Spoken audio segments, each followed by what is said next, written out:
Hi everyone, welcome back to my channel. It's your girl Michaela Copeland here. Today's video is about how Keir Starmer has turned his back on the trans community. Now, as I'm sure you know, the Supreme Court on the 16th of last month has said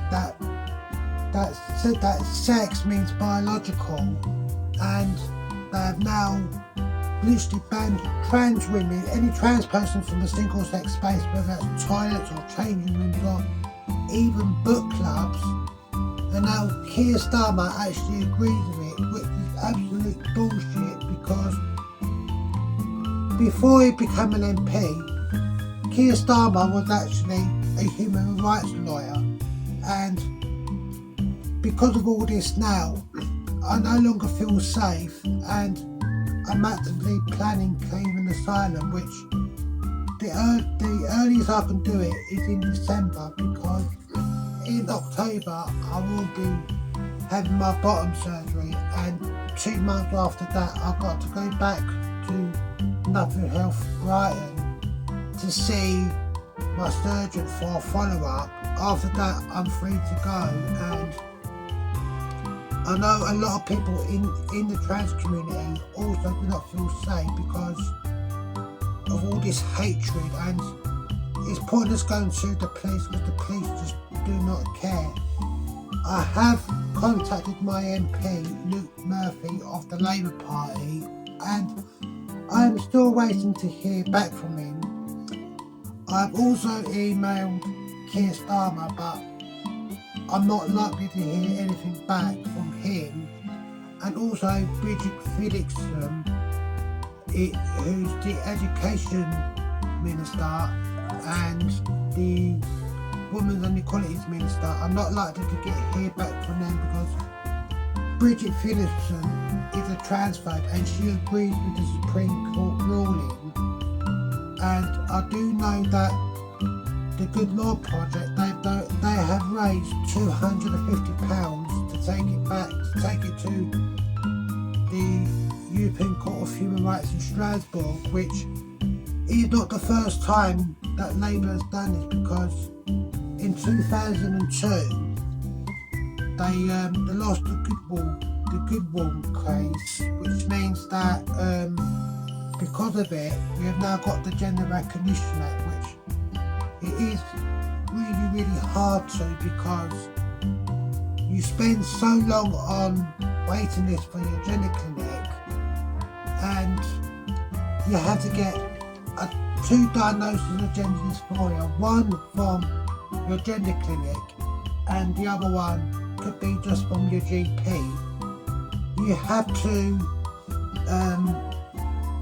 to pay solicitor £5 for a statutory declaration. You have to hand in your depot, your original birth certificate, proof for 2 years that you've been using your name, so bank statements and energy bills and so on and so on. It does take time. And for me as well, when I got my medical report from my GP, I also asked him for a copy of my blood test results, because with my GP, it has my name, my NHS number, and so on and so on and so on. And it just feels like we're going back to the 80s, 90s, back during Section 28 was involved, which banned all LGBT teaching in school. And so, if you was a kid and you was questioning your gender or your sexuality, you cannot go to your year head or the school counsellor. They cannot direct them to any charities or give them any pamphlets, because that would be violating Section 28. And now they want to bring it back in for trans people through the back door. And this is why we have a Pride Month, and unfortunately some straight people have got really butthurt about it, and they're now hosting straight pride events, which I didn't actually notice till a couple of weeks ago, but there is actually a straight pride flag, which all it is just black and white with the male and female sex symbols, which where in the world is it illegal to be straight? It is not. And it's just so stupid. I mean, I'm considering claiming asylum in Canada, which a week tomorrow I'm going to citizen advice to help me go through the passport application. Then I've got to get my passport photos, and I just don't feel safe because I've actually been the victim of several hate crimes, and when I do call the police, all I do is just give me a crime reference number, and that is as far as it goes. During the end of August 2023, a friend of my dad's actually threatened to hit me in the face with his walking stick, and I called the police because it had just happened.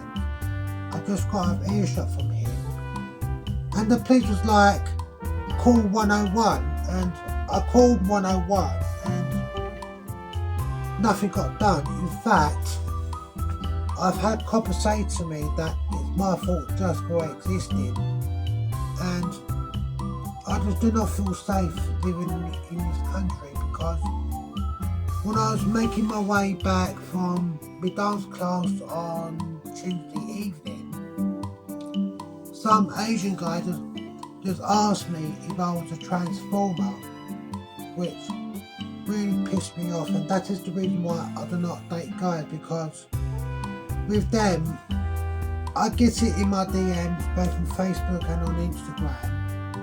I get them sending me hate, or just them randomly just sending me a dick pic, and I do report it on Facebook and Instagram, and they do not do anything about it.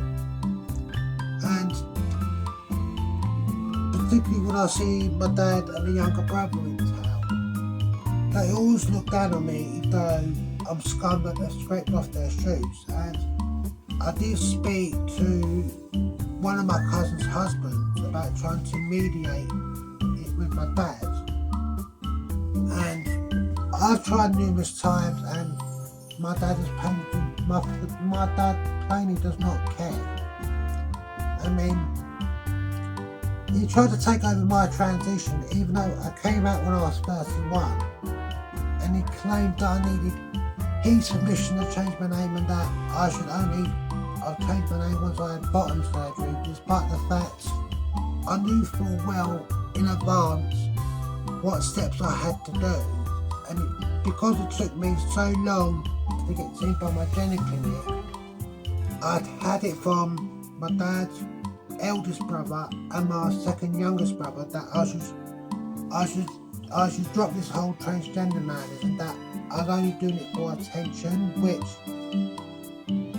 I spent so many years in the closet. And when I was a kid and particularly going through puberty, it was absolute hell for me seeing my body change more into someone that I was not.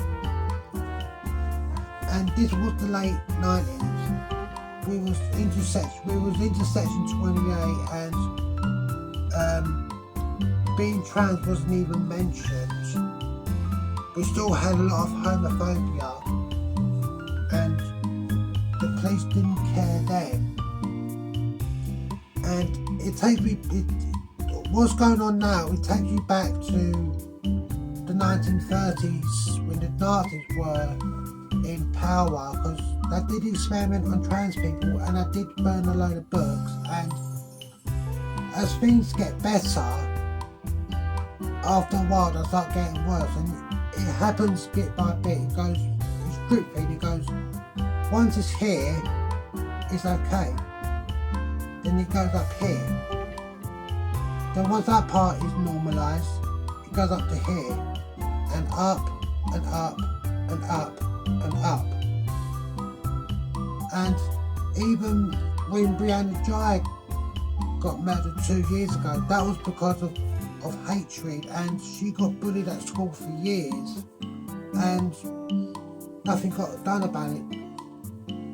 Cheshire Police actually tried to say that it was a targeted attack, yet claimed that no hate crimes were done. And during the trial at the end of 2023, only then, when the boy and the girl who done her, did the judge say that it's because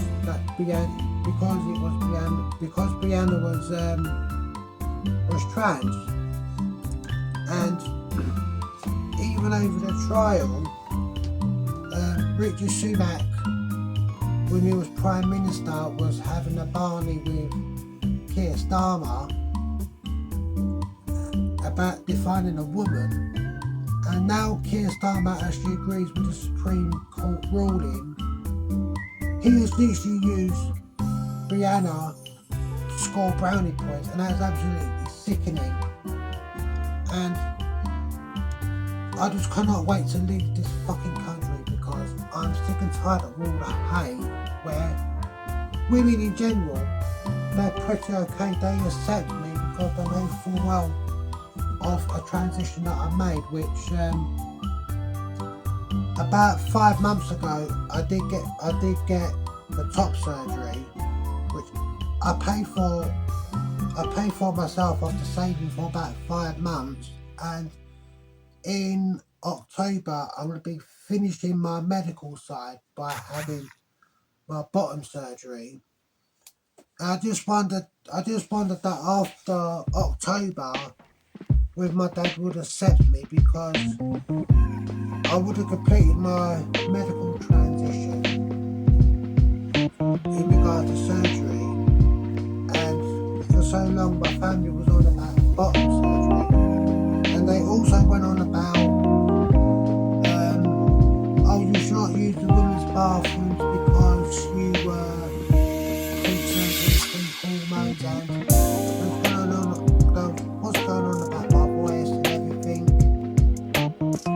which I have now trained my voice, and this is my voice 24/7. I have been on hormones now for nearly 58 months, and I actually physically passed, which one of the girls she's jealous of me because she thinks that I look better without makeup. And as well with my family as well, I do moan about me being because both my elder sisters are straight up tomboys, they don't wear makeup or anything. And because I'm the polar opposite to them, my dad doesn't like it. When I have had other members of my family saying that I should have came out as gay first, but like, I knew straight away that I didn't hate me when I came out as gay, because my dad is homophobic, and he is very, very, very white-witch, which my younger brother is a misogynist. He's very much like Andrew Tate, and I just don't know what to do. I mean, us signing petitions, it gets nowhere, even though the petition about the Supreme Court has got over 120,000 signatures, so it is able to be debated in Parliament, but I don't expect the government to do anything about it, because Labour at the moment, under Starmer, they're pretty much the same as the Tories. They're nothing but Tory lights. And the election last July, I actually voted for Green, because Tories I could never vote for, because they've always hated me, particularly for being working class. Starmer I could not vote for because of what he's done over the past 5 years. Lib Dems, I was thinking of voting, but I didn't, because their candidate actually lived in Oxfordshire, which is about a 2-3 hour drive away. And so, as common within the trans community, I did vote for the Greens. It did make a blind bit of difference, because all the opinion polls say that Labour was going to get a landslide victory, and I just can't wait. Next Thursday, I have got an appointment at the Citizens Advice Bureau, and because Thursdays I do have the open day for appointments, and next week I am going to sign off, get a passport application. All I've got to do now is just get 2 passport photographs and send it off, and December at the earliest I can finally leave this hellhole, and I'm thinking of claiming asylum in Canada. If you haven't done so already, be sure to smash that like button, click the subscribe button and turn that bell notification on. Do please leave a comment down below. I will also leave some links in the description box. So yeah, this is Miss Michaela Copeland of the Michaela Show. Much love to you, wherever you may be in the world. I'll see you very soon, everyone. Bye.